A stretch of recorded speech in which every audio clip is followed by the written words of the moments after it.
Windhelm. It is the city of the proudest and strongest Nords, the heart of the Stormcloak Rebellion, and was once the capital of the First Empire of the Nords. It was founded in the late Merethic era by the one and only Ysgramor, built as a monument to the glories of mankind. Besides having a rich history, Windhelm also looks pretty cool in its own unique way. However, after playing some more Skyrim recently, I've realized that if I were to drop myself into the Elder Scrolls universe, Windhelm is probably not a place I'd want to go. In fact, by the 201st year of the 4th era, it is currently one of the saddest places and, in my opinion, the most tragic city in the game. You may be thinking that Winterhold would take the crown here, because we can all look at what remains of the city of Winterhold and be tragically underwhelmed, but there's just not enough here to come even close to the cocktail of gloom that flows through Windhelm's streets, and it goes beyond the constant snowstorms, freezing temperatures, and occasional dragon landing on Candlehearth Hall to warm things up with streams of fire breath attacks. Welcome, ladies and gentlemen, to FudgeMuppet. My name is Michael, and today we'll be exploring the many lives in Windhelm, from the poorest beggars to the richest Nordic clans. Let us make haste, quickly now, onto the carriage, for there are many tales to tell, characters to meet, and quests to unravel. It's an old city, I can tell you that. The Palace of the Kings is ancient. It's not the friendliest place for outsiders. The Dark Elves were all forced to live in a slum called the Grey Quarter. The Argonians can't even live inside the walls. They're all stuck out on the docks. Still, Candlehearth Hall's got decent food and cheap bunks. You could do worse.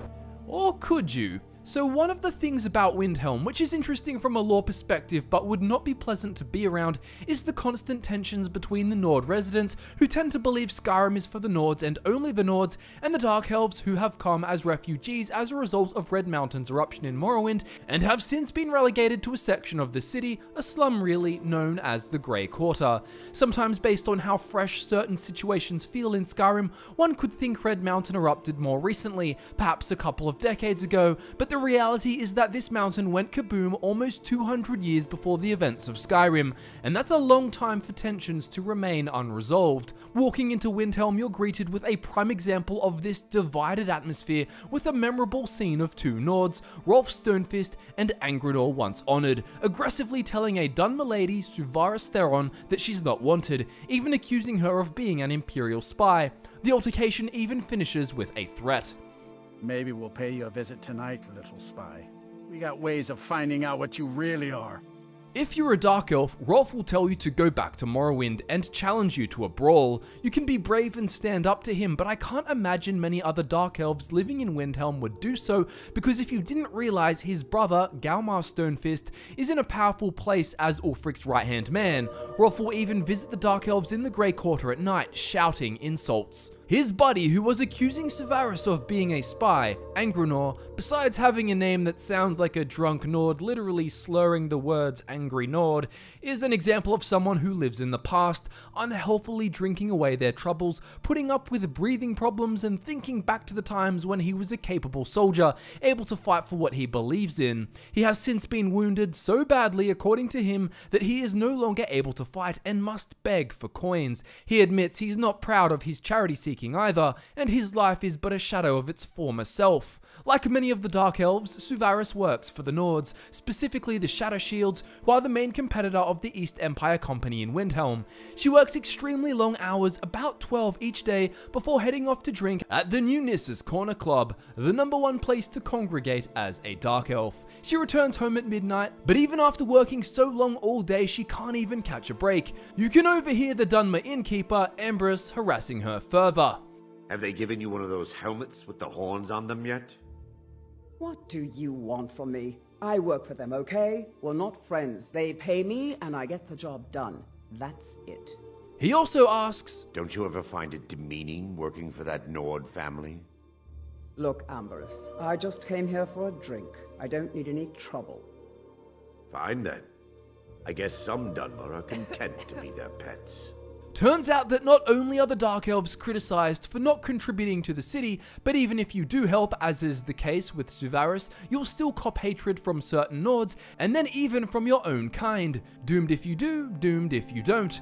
But okay, so we've come into Windhelm, we've seen a conflict, and all three characters we met live quite sad lives. But hey, at least no one got stabbed like when you first walk into Markarth, right? Maybe this is just a case of a bad first impression.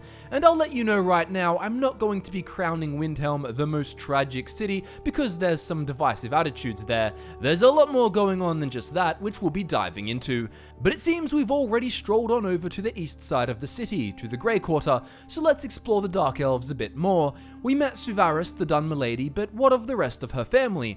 Well, she has two brothers. One named Farrell is a farmer who works at Brandy Mug Farm outside the city walls. Bolfrida, the Nord woman who owns the farm, makes him work very hard and he finds her grating. Sadly, he actually likes doing this hard work because it means at least he's not in Windhelm. He oddly only works 2 days a week though and still spends much time in the Grey Quarter where he is housed with his family and according to him, must put up with his brothers harping about injustices. During the day, he just sits on the steps outside the Corner Club waiting for his brother Avel. Avel is the only Atheron family member who works for himself, having a market stall in the Stone Quarter selling various trinkets. He is ashamed of his siblings for working for the Nords, but still meets up with Farrell at around 7 PM at those steps, after which they proceed to drink. For whatever reason, Farrell leaves at 8 PM and wanders the streets of the Grey Quarter between then and 2 AM, being subject to Rolf's abuse. Avel stays there for 5 hours before heading home. Well, it seems we're back at the tavern. I bet that's what all the Dunmer keep telling themselves too. Let's have a closer look at the elves who are running the place. So the innkeeper we mentioned is one risky fellow. He has imperial banners up on the second floor of the inn and hates the Nords as much as the most xenophobic Nords would despise him. He doesn't want to live in Windhelm, and if he can just save up some more money, he plans to return to Morrowind in high style. He'll be happy to tell you exactly what he thinks of the Nords. It's not the cold of Skyrim that gets to me. It's the stink from the people. Windhelm is the first city on that road. And here we are. If we had known the Nords would be so unwelcoming, we may have kept walking.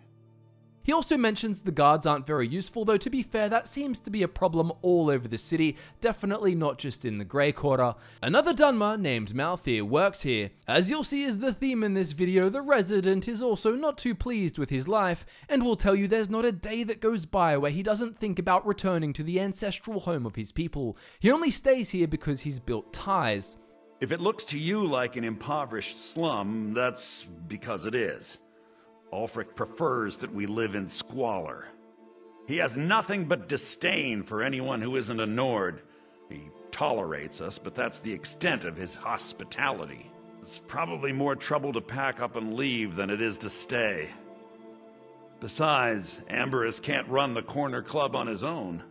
Now, I don't know about you, but I wouldn't want to live life in Skyrim somewhere unhappily, but stay because it's more trouble to pack up and leave. As you watch Malthir work around the bar, you'll notice that there's many other patrons, and you can almost get vibes from the place that it could have acted as some kind of rebel base where a planned revolution against their Nordic overlords would be hatched, but inspiration is nowhere to be found. Other patrons include Revan Sadri, who seems to care mostly about operating his shop next door, and Belan Hlalu, who is actually a Dunmer farmer who believes in simple hard work and ironically has an aging Nord employee who works very hard for him. Other elves frequent the tavern also, one of which is Aravanya, an Altmar who lives at the Windhelm stables. The High Elves aren't treated as bad as the Dunmer, but she's a gloomy one nonetheless. Horses. All day long. Do you have any idea how dull horses are? Ugh. I'll need to bathe thoroughly to get this stench off me. I love my husband, but he can be a bit dull at times. Not the most pleasant lady. Surprisingly, her husband, Ulendil, is probably the most cheerful elf in all of the Windhelm area, but she still chooses to drink there without him. Maybe some kind of dangerous thrill would liven things up a bit for her, which she almost gets in the most lethal way possible with Calixto, who we'll definitely be talking about in this video. All in all, the Grey Quarter is not the nicest place, and the people are definitely not too happy, but it's not just the Dunmer who are doing it rough in Windhelm. The Argonians don't even have a tavern to call their own and socialize together. In fact, they're not even allowed in the city at all. The Argonians work hard outside at the docks, and unlike the Dunmer, the Argonians are said to be known by the Nords to be hard workers, despite still keeping them outside the walls. In fact, the hatred towards our scaly friends is so strong that even Brunwulf Freewinter, a Nord and Great War veteran who sympathizes with the elves and the Argonians, agrees they should remain outside the city purely for their own safety. And I'm not necessarily talking completely about safety from Nords. Many Dark Elves in the Grey Quarter would not be too fond of the Argonians after they launched attacks on Morrowind, taking advantage of the disarray of Red Mountain erupting. The Dunmer in general are also known as being one of the most xenophobic supremacist races in all of Tamriel's history, and the Argonians would not be too friendly towards those who enslaved them for many years. Simply put, the various perspectives that each race has in Windhelm towards one another goes far deeper than what you'd gather solely from the confrontational moment with Suvaris and Rolf when you first enter the city. All of the Argonians must sleep in one big room, accessible from the docks, known as the Argonian Assemblage. There's a row of beds with a cooking area not far from it. They go from here to the docks and back every day, a repetitive and arduous existence. Speaking to them, you'll quickly realize they're not too thrilled about it either, or happy to see you if you're not an Argonian. The Nords don't appreciate us, but so what? I don't appreciate them right back. Look, we don't have much love for your kind down here. Probably best if you just left. I wish the Nords, Argonians, and Dark Elves in Windhelm got along better. They're used to getting by on scraps, but the Shattershields want everything for nothing. Torbjorn Shattershield. I wish someone would beat the coin out of his fat fists. He clings to every septum. He says an Argonian's labor is only worth 1/10 of a proper Nord worker. My people are not slaves. Skyrim isn't very friendly for Argonians, so we mostly just keep out of the way. The young folks are too happy to break their backs for the Nords. They forget what it was like to swim free. Stands in Shallows will even say he won't be able to get through the week unless you bring him a bottle of skooma for his cravings. By the Hist, if I don't get something soon, I don't know how I'll get through the week.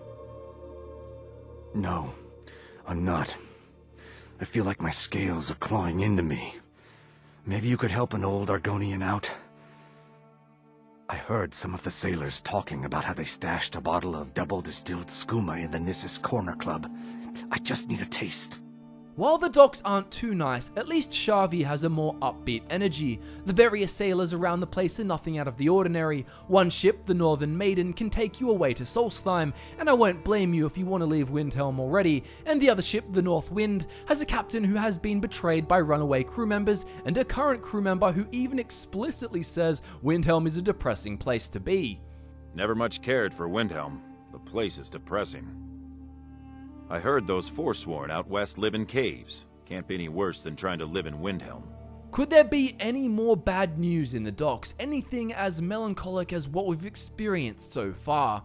Well, there are some issues with pirates. Upon entering the East Empire Company office at the docks, you'll notice it's pretty run down, and there's a stressed Imperial man there who you can talk with. On the bright side, he will help you start the amazing quest Rise in the East. In this quest, you go and take down the Pirate Menace, defeating their powerful battle mage leader. But what's interesting is that in this quest, we learn that the ships are not attacking the Shattershields, and when we go read the logbook of the Shattershield's office employee, it talks about the Shattershield ships being let through for gold, and it turns out the employee has met up with the pirates in Dawnstar. This employee is none other than Suvaris. The Dark Elf lady being accused of being a spy at the start looks like she is up to no good, although her shifty actions definitely aren't helping the Imperials, but rather a Nord family business she works for.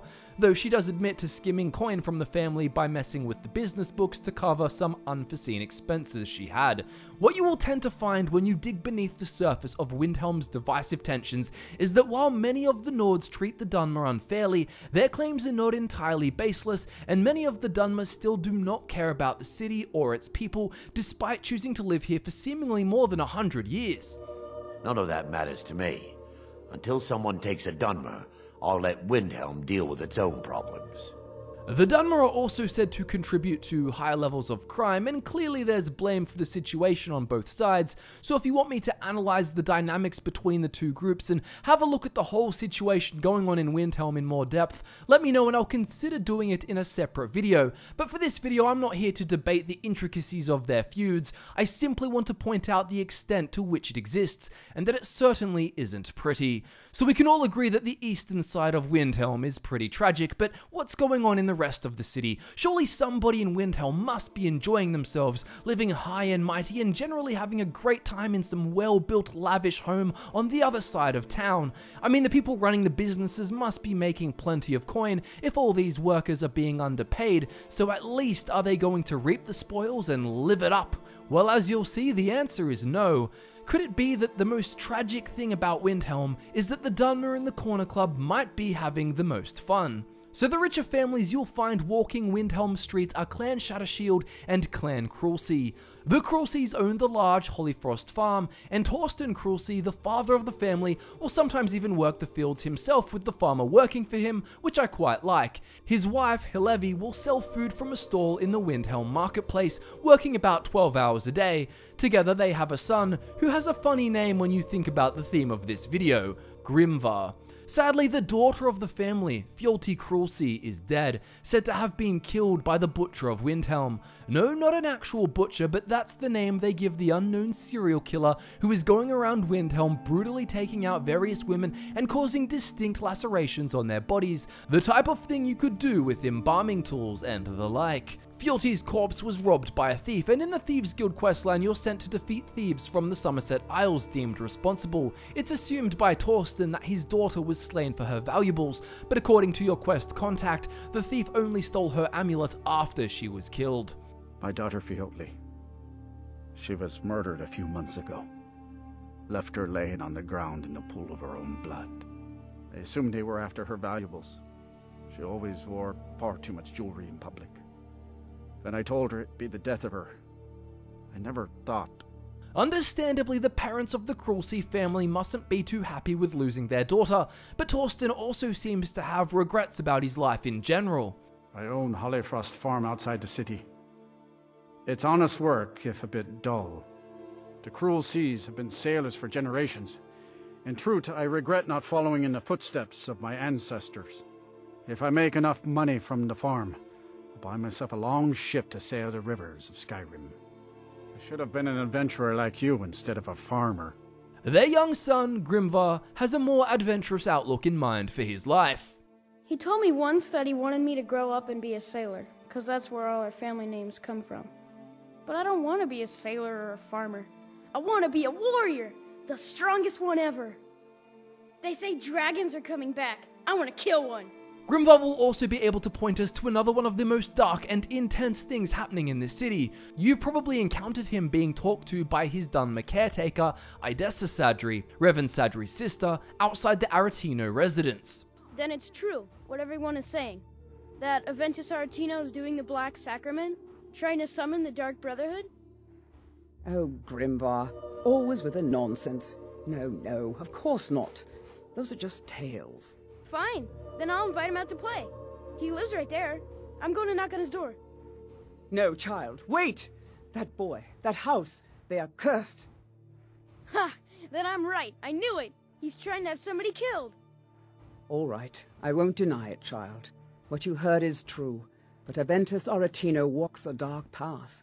His actions can lead only to ruin. Now, enough. We will speak no more of this. I am the only friend you need. So one of the young boys in the city, Aventus, lost his mother and was sent to a terrible orphanage where he suffered at the hands of the headmistress there. He has since performed the Black Sacrament, a confronting ritual for even an adult to partake in. Sweet mother, send your child unto me, for the sins of the unworthy must be baptized in blood and fear. Please, how long must I do this? I keep praying, Night Mother. Why won't you answer me? Die, Grelod, die! So very tired. Grelod, you old crone, you'll get what you deserve. The Dark Brotherhood will see to that. Anyways, Idessa keeps Grimvar from going in and seeing the ritual, but can find her job a bit of a struggle at times. Ever tried taking care of children? Whew, it can be a nightmare. When Grimvar asks me why women are being killed around the city, I don't even know what to say to him. So moving past orphans doing dark rituals, but staying on the topic of murders, let's take a look at the next rich family, Clan Shattershield. The Shattershields run a shipping operation competing with the East Empire Company, and do pretty well for themselves financially. There's the father, Torbjorn, the mother, Tova, and their daughter, Nilsine. This family of 3, however, are very saddened as they used to be a family of 4. Nilsine once had a twin sister, Frigga, but she was also murdered by the Butcher of Windhelm. You will find the Shattershields grieving the loss of Frigga, and I don't even need to say it's a tragedy. You hear about the Shattershield girl? Oh, it's a tragedy. The mother, Tova, is torn apart by what has happened. I've been a bit out of sorts since our daughter was taken from us. No mother should have to bury her daughter. Not really sure what to do with myself anymore. I just miss her so much. I try not to think of her, but sometimes the simplest thing will remind me. Torbjorn, her husband, will greet you by saying, "I'd appreciate it if you don't bother my wife, Tova. She's still in mourning." Nilsine will also talk about the death, asking you if you've ever lost anyone close to you. She'll also let you know, "My father says we need to just get on with our lives. Like it's that easy." On top of this, Clan Shattershield had a falling out with a friend very close to them, Muri. When Muri was mourning the loss of Frigga Shattershield with the family, she was seduced by a Breton bandit named Elaine de Font. Elaine took advantage of her vulnerability, made her feel good, sweet-talked her, and used her to get close to the Shattershields. Muri was very close to the family, but they felt betrayed by her after Elaine de Font robbed them blind and stole their family heirloom, Aegisbane, and fled. Wielding this item in front of a guard can have them say, "That hammer. Why, that's Aegisbane, heirloom of Clan Shattershield. Last I heard, it was stolen by a couple of swindlers. Elaine and Moiri, yeah." In their anger, the Shattershields forced Muri out of Windhelm and abandoned her. Now she resides in Markarth, and instead of sympathizing with them, she hired the Dark Brotherhood, wanting Elaine dead understandably, but Nilsine too. Personally, I think she's taking things way too far. "Don't you see? I was like a daughter to Tova, a sister to Nilsine and Frigga. But the family refuses to believe my innocence, no matter what I say. Couldn't they understand that I was used? That I was grieving for Frigga too? No, they treated me like garbage, threw me away. With Nilsine dead, maybe then Tova will realize what she's lost, huh?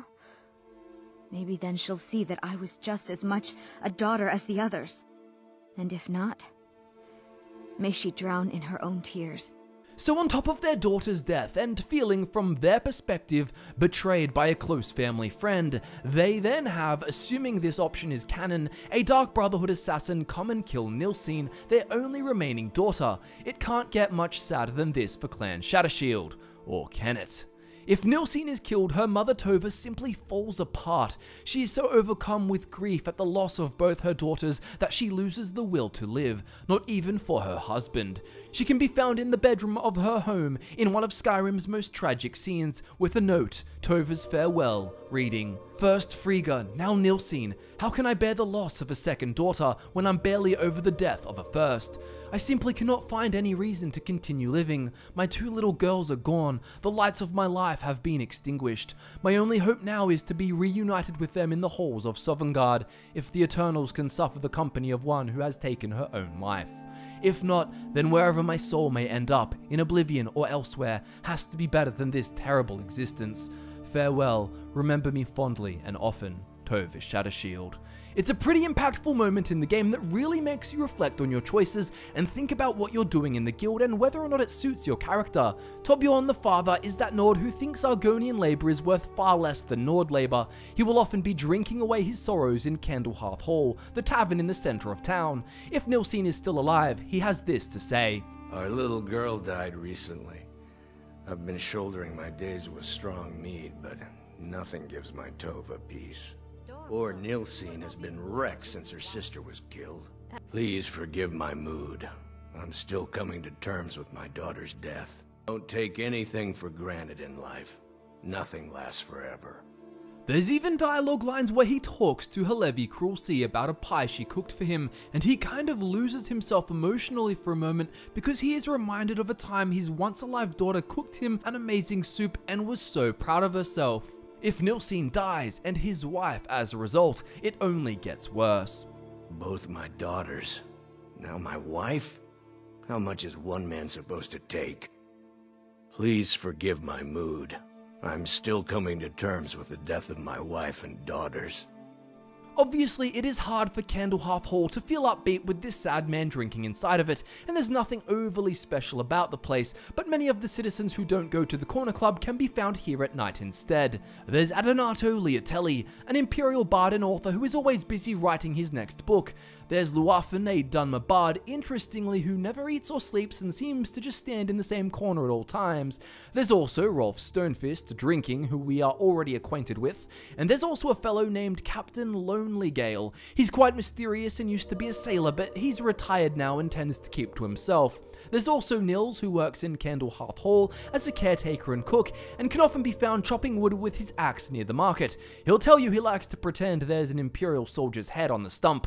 There's Stenvar, a Nord warrior and mercenary for hire, who can accompany you on your journey, and of course there's Elda, who runs the place. She'll be pretty rude to you if you're a Dark Elf, but if you're another race, she's more polite. This is odd considering she gets plenty of romantic attention from Brunwolf Freewinter, who visits the inn despite him being a supporter of the Dunmer. All in all, Candlehearth is nothing special, but it's not the worst place in Windhelm by any means. Elda will also alert you to the barmaid, Susanna the Wicked, letting you know she's flirty but only to get good tips. Regardless, at least Susanna seems to lift the spirits of the place a bit. She'll tell you to go to the Corner Club for a real drink, and doesn't like how Elda hates the Dark Elves despite knowing so little about them. She'll say things like, "See you around, my beauty," if you're a female, or "See you around, handsome," if you're a male, but don't get used to her for too long.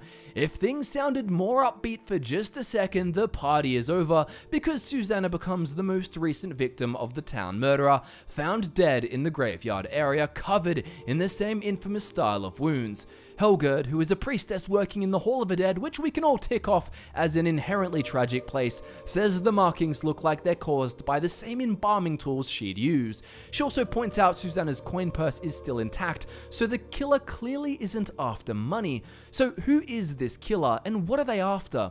Well, eventually we find out that it is Calixto, the owner of the museum on the east side of town.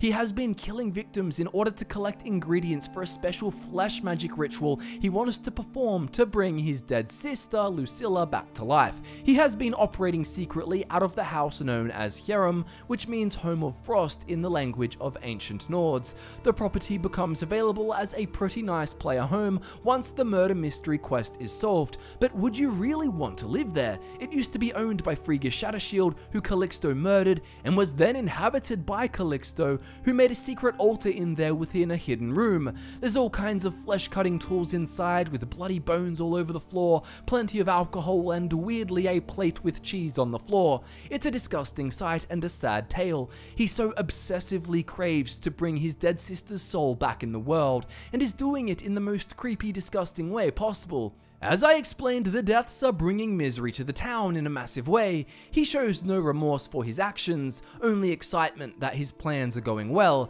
That is until you hopefully stop him. I recommend checking out my recent video on flesh magic for more info on that. Many residents of the town live understandably paranoid as a result. One of them is named Viola, who is constantly going around pestering everyone about the murders and leaving flyers everywhere. She's also chasing after Captain Lonely Gale, however, her affection is unrequited. Overall, it seems everyone's dying in Windhelm or already dead by Calixto's hand or from others, whether it's someone's mother, sister, daughter, and so on. It must feel like there's just an air of bad luck floating around the place to those aware of all the events, the inhabitants, and their stories. I suppose we should look at the other areas of the city for good measure. In Windhelm's marketplace, there's an Altmer thief, Naranye, who sells a variety of goods. There's the blacksmiths, who tend to have higher spirits than other people in the town, at least most of the time. Did you use my good hammer? No. Blast girl, I told you to leave my tools alone. You have yours and I have mine. I didn't touch it. Hammers don't have legs. There's also an alchemist's shop, although the owner there, Norellian, is very grumpy, which his assistant constantly has to put up with. Even worse, he also dies, although at least you get to help him show the fruits of his life work before he takes his last breaths. Back towards the Grey Quarter, there's also an orphan who you can adopt named Sophie, and how can you not take pity on her, stuck in such a place, trying to sell flowers? You can ask her about her parents too. They're dead. My mama died when I was little. I don't remember her very well. My father was a Stormcloak soldier. One day he left and didn't come back. I'm all alone. I try to sell flowers so I can buy food. It's not much, but what else can I do? Heart-wrenching, isn't it? I guess we couldn't finish without touching on the Palace of Kings. This is a pretty cool place in regards to Skyrim lore, and also if you're playing a character who supports the Stormcloaks. If you're not playing a Stormcloak supporter, then you're probably not too fond of it with Ulfric sitting on the throne. It's worth noting that one of the reasons this palace was built was so that Ysgramor could look upon the hill of his dead son's resting place, which seems to fit pretty well with the rest of this video's theme.